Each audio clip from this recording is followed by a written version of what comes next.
bejo bekjane kang lali. Dalam esainya yang legendaris, Javanology and the Age of Ronggowarsito, Kenji Tsuchiya menulis bahwa pujangga memainkan peran ganda ketika Javanologi Barat masuk.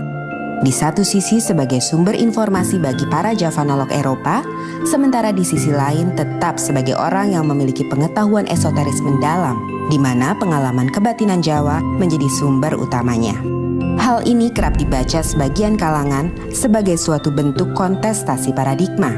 Walaupun materi kajiannya sama, tetapi paradigmanya berbeda, ia akan menghasilkan suatu analisa yang bisa berbeda.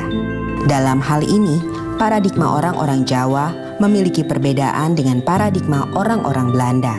Sebenarnya background Ronggowarsito itu adalah budaya Jawa yang begitu organismik. Nah, sementara Winter, walaupun dia seorang turunan seorang Indo, tetapi dia tetap darah-darah yang barat, pemikiran yang mekanistik itu cukup kuat. Sehingga kadang-kadang antara organismik dan mekanistik ini kadang-kadang terdapat perbenturan gitu. Saya melihatnya seperti itu. Desa Palar, Kecamatan Trucuk, Klaten menjadi tempat persemayaman terakhir Ronggowarsito.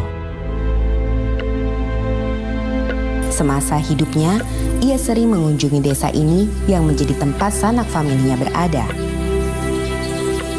Tidak hanya Ronggowarsito, makam C.F. Winter juga berada di sini. Setelah pada 1984 makamnya dipindahkan dari kompleks pemakaman Belanda di Jebres, Surakarta atas izin Presiden Soeharto. Pada hari-hari tertentu, makam Ronggowarsito banyak dikunjungi para peziarah. Daya tarik Ronggowarsito sebagai pujangga besar memang tidak hanya terdapat semasa ia hidup. Bahkan hingga hari ini, setelah sekian lama ia wafat, pesona itu tak memudar. Dan pasca wafatnya Ronggowarsito, masih tersimpan begitu banyak arsip tentang Jawa. Salah satunya sastra di negeri Belanda.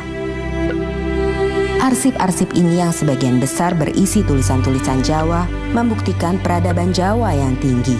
Namun sayangnya justru tidak dipelajari dan dimiliki oleh orang-orang Jawa itu sendiri. Sejak 1842, Javanologi sebagai lembaga sudah tidak lagi berada di Jawa. Namun, secara individu, para Javanolog masih aktif dalam melakukan penelitian dan pengkajian. Salah satunya adalah Pisho. Karya terbesarnya berjudul Java in the 14th Century yang terbit sebanyak 5 jilid. Karena kedalaman kajiannya, ia dikagumi oleh para pemikir Jawa. Satu di antaranya adalah Profesor Sudarsono. Pada waktu itu saya diutus ke negeri Belanda untuk kerjasama antara Indonesia dengan Belanda. Lalu kemudian ketemu Dr. Pisho, itu gambarnya Dr. Pisho. Lalu kemudian, wah, saya senang sekali saya mendengar saudara Sudarsono menggantikan saya.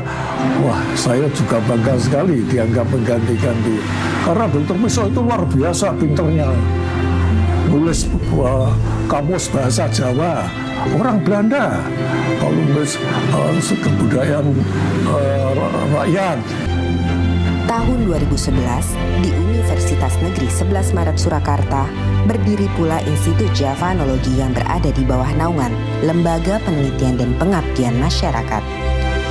Institut Javanologi ini bergerak di bidang kajian budaya, bahasa, dan sastra Jawa.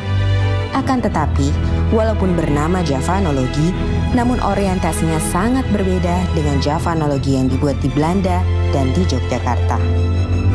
Pada era Belanda, tujuannya sudah saya sampaikan tadi adalah memberikan bekal pengetahuan kepada para pegawai-pegawai Belanda, orang-orang Eropa untuk masuk ke Jawa. Nah, tetapi pada masa kemerdekaan, pasca kemerdekaan, Javanologi memang untuk menghimpun ilmu-ilmu lokal, local wisdom, ya, yang begitu banyak tersebar dan tercerai, itu mau dihimpun. Nah, sekarang di era kami itu Institut Javanologi tidak hanya menghimpun, yang sudah dihimpun itu dicoba untuk ada hilirisasi temuan-temuan pada saat itu. Ini era kami ini sekarang adalah mencoba untuk membuat pembuktian, research dari beberapa temuan yang sudah dihasilkan pada saat itu. Javanologi yang dibuat di Belanda hingga didirikan oleh Universitas Negeri 11 Maret Surakarta hari ini memiliki peranannya masing-masing yang tidak bisa begitu saja diabaikan. Javanologi telah menghidupkan semangat masyarakat Jawa untuk ikut ambil bagian dalam membuat dunia yang lebih baik. Pemahaman antara ilmu dan ngilmu itu memang berbeda. Ilmu bisa diekstrakan, tetapi ngilmu itu bagaimana aplikasi, bagaimana itu memiliki manfaat bagi dunia yang lebih cantik, yang lebih harmonis. Bagaimana teman-teman setelah menyimak tayangan tadi? Mari kita bersama-sama menjawab pertanyaan berikut ini. 1.